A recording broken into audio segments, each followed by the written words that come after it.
আমাৰ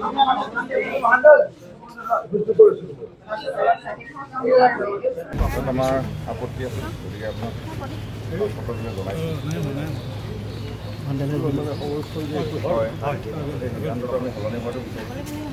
ইয়াতে শিৱসাগৰখন বুলি ক'লে জানেই আহোমৰ প্ৰতিষ্ঠান আৰু ইয়াত আৰু আপোনালোকৰ দলটিক আমাৰ ৰাইজে মৰম দিয়াৰ বাবে এইটো সম্ভৱ হৈছে।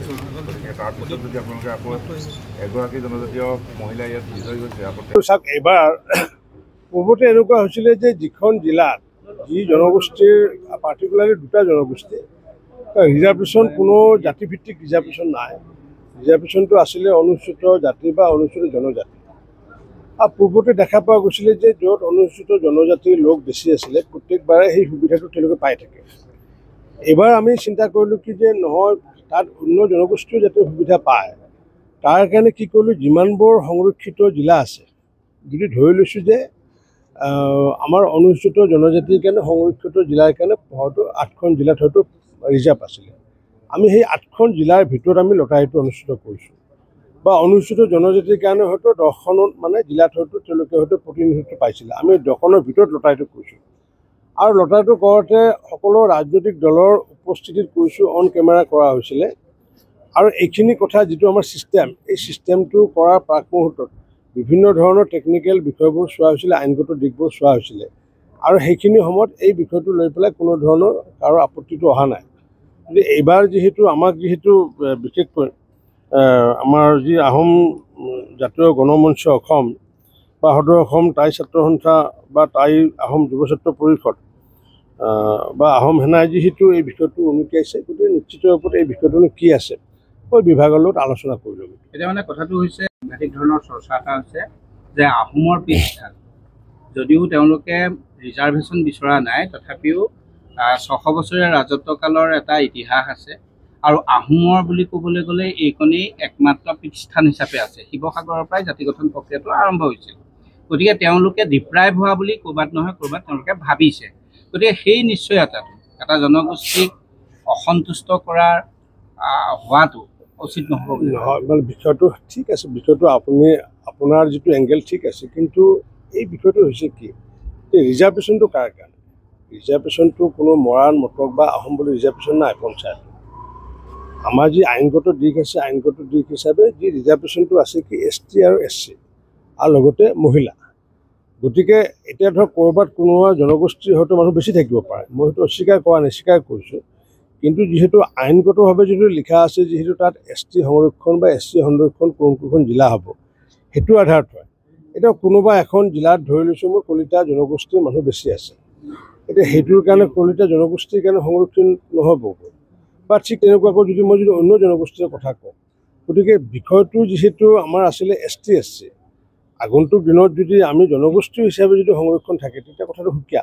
তথাপি এই বিষয়টো যিহেতু তেওঁলোকে উনুকিয়াইছে, মই নিশ্চিত ৰূপতে এই বিষয়টো আগন্তুক দিনত মই বিভাগৰ লগত আলোচনা কৰি চাম বা তেওঁলোকৰ অসন্তুষ্টিৰ কথাষাৰ মই জ্ঞাত কৰিম। মানে ইয়াত SC বা আন জনগোষ্ঠী আছে, 12% লৈ পেলাই সংৰক্ষণ কৰাটোক লৈ পেলাই এটা প্ৰশ্ন উত্থাপন হৈছে, কিয় গৰিষ্ঠ সংখ্যকক ডিপ্ৰাইভ হ'ব নেকি, এই শংকাটো আহিছে।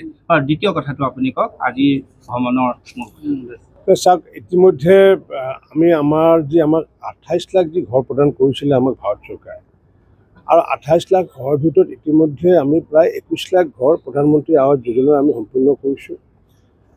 আৰু 21 লাখৰ পিছতো এতিয়া 7 লাখৰ ঘৰ কাম চলি আছে। আমাৰ মনৰ ইচ্ছা হৈছে কি যে মই প্ৰতিখন জিলা বা ব্লকত গৈ আছোঁ এইকাৰণে যাতে আগন্তুক দিনত যিহেতু আমি যদি নতুনকৈ প্ৰধানমন্ত্ৰী আৱাস যোজনা ঘৰ বিচাৰি যাম ভাৰত চৰকাৰৰ ওচৰত, আৰু তাৰ প্ৰাক মুহূৰ্তত যাতে আমাৰ নিৰ্মাণৰত হৈ থকা ঘৰবোৰ যাতে সম্পূৰ্ণ কৰিব পাৰোঁ, তাৰ কাৰণে মই প্ৰতিখন জিলাতে হওক বা ব্লকতে ঘূৰি আছোঁ বা আগে পিছে মই এইটো কামত আহোঁ। এইবাৰো আহিছোঁ এইটো কামত যে যাতে আমি ইয়াতে যাতে অক্টোবৰ মাহৰ ভিতৰত সম্পূৰ্ণ ঘৰসমূহ যাতে আমি নিৰ্মাণ সম্পূৰ্ণ কৰিব পাৰোঁ। কাৰণ মই যদি ভাৰত চৰকাৰ তাতো সুধিবলৈ যাওঁ যে আমাক নতুনকৈ ঘৰ দিব লাগে, কাৰণ ইতিমধ্যে আমি দেখিছোঁ প্ৰায় 40,000 মানুহৰ ঘৰৰ কাৰণে ইতিমধ্যে আবেদন আহিছে বা আমাৰ ছাৰ্ভে হৈছিলে। এতিয়া আমি 40,000 ঘৰ বা অসমত যদি আমি 10 লাখ ঘৰ যদি বিচাৰি যাওঁ, তেতিয়া ভাৰত চৰকাৰে ক'ব যে আপোনালোকৰ 7 লাখৰ ঘৰৰ কাম শেষো হোৱা নাই।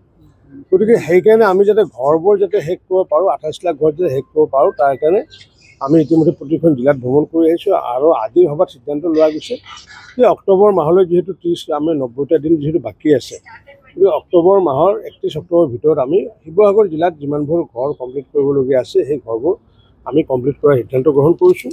আৰু অভাৰঅল পাৰফৰ্মেঞ্চ আমাৰ ইয়াতে বেয়া নহয়, কাৰণ কিয় প্ৰায় মানে 43,000 মানে ঘৰ আছিলে আৰু 43,000 ঘৰৰ ভিতৰত প্ৰায় আমাৰ ইয়াতে দেখিছোঁ যে 30,000 মান ঘৰ সম্পূৰ্ণ হৈছে, বাকী 12,000 মান ঘৰ ইয়াতে কাম চলি আছে। আৰু এইখিনি আমাৰ কামো যিহেতু চেংচন পাইছিলে, এইবছৰে চেংচন পাইছিলে, নতুনকৈ শিৱৰাজ সিং চৌহান ডাঙৰীয়াই নতুনকৈ আমাক চেংচন দিছিলে, আৰু এইখিনি কামো যাতে এইটো বছৰত অক্টোবৰত শেষ কৰিব পাৰোঁ তাৰ কাৰণে প্ৰচেষ্টা চলাম। তেনেকুৱা কথা নাহে, কাৰণ তেওঁলোকক যেতিয়া চাকৰি তেওঁলোকে লৈছিলে বা যেতিয়া বিজ্ঞাপন প্ৰকাশ কৰা হৈছিলে, বিজ্ঞাপনখনত লিখা আছিলে ঠিকাভিত্তিক বুলি লিখা আছিলে, কণ্টেক্সুৱেল বুলি লিখা আছিলে। হয়তো তেওঁলোকে জানি হওক বা অজানি হওক বা সৌভাগ্য বা দুৰ্ভাগ্য, তেওঁলোকে হয়তো ভাবিছিলে কণ্টেক্সুৱেল শব্দটো লিখা থাকি পিছলৈ হয়তো পাৰ্মানেণ্ট হ'বগৈ। গতিকে তেওঁলোকৰ চাকৰি পাৰ্মানেণ্ট বুলি বা নিয়মীয়াকৰণ বুলি নহয়, কিন্তু তেওঁলোকৰ চাকৰি যাতে 60 বছৰ কৰিব পৰা যায় তাৰ কাৰণে মই লাগি আছোঁ। নিশ্চিত ওপৰত আমি আশা এটা কৰিছোঁ 60 বছৰ যাতে হয়।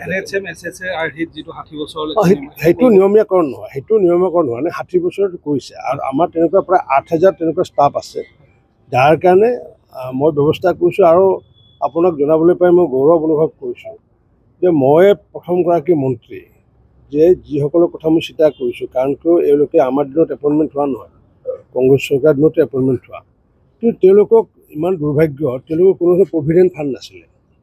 সাধাৰণ এটা মানে কাৰখানাত কাম কৰা মানুহৰ প্ৰভিডেণ্ট ফাণ্ড থাকে। মই কৰিলোঁ কি যে যেতিয়া মই মন্ত্ৰীৰ দায়িত্ব লোৱাৰ পিছত মই দেখিলোঁ যে আমাৰ এইসকল বিষয়াসকলৰ কোনো প্ৰভিডেণ্ট ফাণ্ড নাই। তো তেওঁলোকক মই মাতিলোঁ, মাতি পেলাই মই ক'লোঁ আপোনালোকে কেলৈ প্ৰভিডেণ্ট ফাণ্ড খোলা নাই? ক'লে যে আমি 16,000 টকা দৰমহা পাওঁ, 1500 যদি আমি প্ৰভিডেণ্ট ফাণ্ডত দিব লাগে, 14,500 টকা আমি ঘৰত কেনেকৈ নিম? তেতিয়া মই ক'লোঁ ঠিক আছে, তেতিয়াহ'লে তোমালোকৰ মই দৰমহাটো বঢ়াই দিম, কিন্তু তোমালোকে হেৰি কৰিব লাগিব, প্ৰভিডেণ্ট ফাণ্ড খুলিব লাগিব। আৰু তেতিয়া মই কি কৰিলোঁ, প্ৰতি বছৰে 4 কোটি টকা বিজ্ঞাপনৰ নামত PNRDত খৰচ হয়।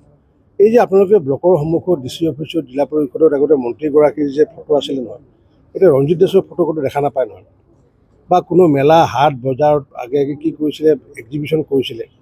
এই 4 কোটি টকাটো মই কি কৰিলোঁ, তেওঁলোকৰ নামত মই ডাইভাৰ্ট কৰি দি পেলাই তেওঁলোকৰ প্ৰভিডেণ্ট ফাণ্ড কৰিলোঁ। আৰু প্ৰভিডেণ্ট ফাণ্ড দিয়াই নহয়, আজি কিছুদিন আগতে মোৰ তাত 3গৰাকী মহিলা আহিলে, আহি পেলাই মোক ক'লে যে ছাৰ আমি এতিয়া পেঞ্চন পাওঁ। মই তেতিয়া আচৰিত খাই গ'লোঁ, পেঞ্চন পাওঁ কি পেঞ্চন পায়, কাৰণ এওঁলোকৰতো মানে কণ্টেক্সুৱেল ষ্টাফ। তেতিয়া মই গম পালোঁ যে এই যে প্ৰভিডেণ্ট ফাণ্ড যে খোলাইছিলোঁ, তেওঁলোকে এতিয়া গিৰিয়েক ঢুকোৱাৰ পিছত তেওঁলোকে মাহেকত কিবা এটা টকা পাই থাকে। গতিকে তেওঁলোকৰ মনত এটা আত্মসন্তুষ্ট এটা আহিছে। আৰু এইখিনি কাম যদি কৰিছে একমাত্ৰ ৰঞ্জিত দাসে কৰিছে, বাকী কোনো কৰা নাই। দ্বিতীয়তে আমি চাইল্ড কেয়াৰ বেনিফিট দিছোঁগৈ, যে যিসকলৰ ল'ৰা ছোৱালী আছে তেওঁলোকক অন্ততঃ যাতে তেওঁলোকে 18 বছৰ নোহোৱালৈ এটা বেনিফিট যাতে পাই থাকে, 500,000 টকাও পাই থাকে। এডুকেশ্যন বেনিফিট এটা দিছোঁগৈ, আৰু আগন্তুক দিনত 60 বছৰ কৰাৰ কাৰণে প্ৰচেষ্টা চলাই আছোঁ।